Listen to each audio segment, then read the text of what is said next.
akhirnya saya tolak gaji 50 juta per bulan itu demi negara saya. Nah, inilah saatnya. Memang jiwanya saya masih muda, tapi umur saya udah 44, saya udah siap untuk terjun, saya udah selesai dengan saya dan keluarga saya. Anak saya 3, alhamdulillah udah perempuan udah besar.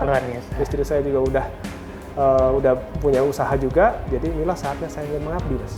Inilah saya ingin menjadi manusia yang bermanfaat untuk negara saya sendiri. Bahlil atau Erlangga? Bahlil lah.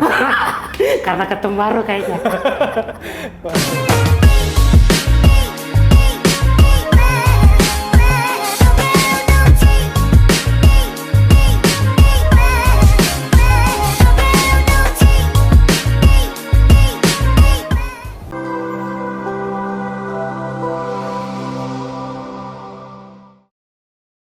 Selamat datang di CPP Talk edisi janji anggota DPR. Tapi kali ini bukan hanya sekedar menagih janji anggota DPR, CPP Talk juga akan membahas sebuah perjalanan yang menginspirasi tentang bagaimana seorang pengusaha sukses, seorang profesional, kemudian memutuskan maju ke DPR RI, masuk ke dunia politik, dan membawa visi besar untuk mendorong kemajuan ekonomi lokal. Belakangan ini banyak diskusi tentang peran pengusaha yang memasuki dunia politik, membawa pengalaman, inovasi, dan manajemen mereka untuk mengatasi tantangan ekonomi. Bagaimana ini diterapkan dalam konteks lokal? Mari kita lihat tayangan berikut ini.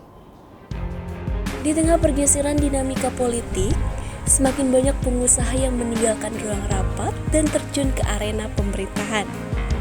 Dengan modal pengalaman bisnis yang solid, mereka membawa perspektif baru, efisiensi, inovasi, dan keberanian mengambil resiko menjadi modal mereka untuk memimpin perusahaan. Tak hanya berfokus pada profit, mereka kini berjuang menciptakan kebijakan yang memberdayakan ekonomi lokal dari lapangan kerja hingga peluang usaha baru bagi masyarakat.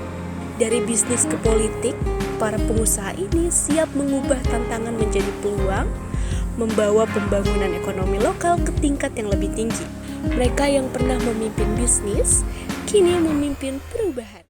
Seiring dengan isu yang tadi kita bahas, saat ini ada seorang tokoh pengusaha yang berhasil di dunia bisnis dan sekarang memutuskan maju ke dunia politik dan ingin memberikan kontribusi untuk kemajuan ekonomi lokal. Mari kita simak perjalanan karir Bapak Fernando Ganinduto. Dalam perjalanan hidup, setiap langkah membentuk jejak yang menentukan arah masa depan. Fernando Ganinduto, seorang pengusaha sukses yang kini menapaki jalan politik, adalah contoh nyata bagaimana visi dan dedikasi dapat membangun jembatan antara dunia bisnis dan negara tercinta. Lahir dan besar di Jawa Tengah, pria yang akrab disapa Nando ini memulai perjalanan akademiknya dengan tekad dan semangat.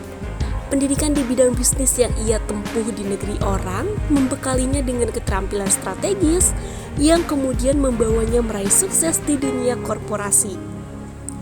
Dengan hasrat untuk membawa perubahan nyata, Nando akhirnya beralih ke dunia politik. Kini, sebagai anggota DPR RI terpilih untuk periode 2024 hingga 2029 dari Jawa Tengah 1, ia bertekad untuk menerapkan visi bisnisnya demi kemajuan ekonomi lokal dan negara tercinta.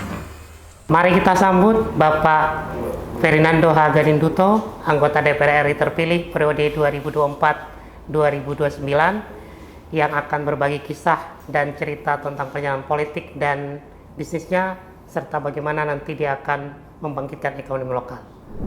Pak, hari ini pasca terpilih jadi anggota DPR. Alhamdulillah masih tinggal nunggu pelantikan. Minggu-minggu ini kita ada Lemhanas yang kita harus lakuin, itu administrasi yang kita harus jalankan. Ya biasa mas. Udah tinggal siapkan mental aja. Baik. Sebelum kita nanti bercerita lebih banyak tentang perjalanan Mas Nando, saya biasa memanggil Mas Nando, dan bagaimana nanti beliau akan memperjuangkan ekonomi lokal di Jawa Tengah, terutama di dapil beliau. Kita akan simak percakapannya sesaat lagi.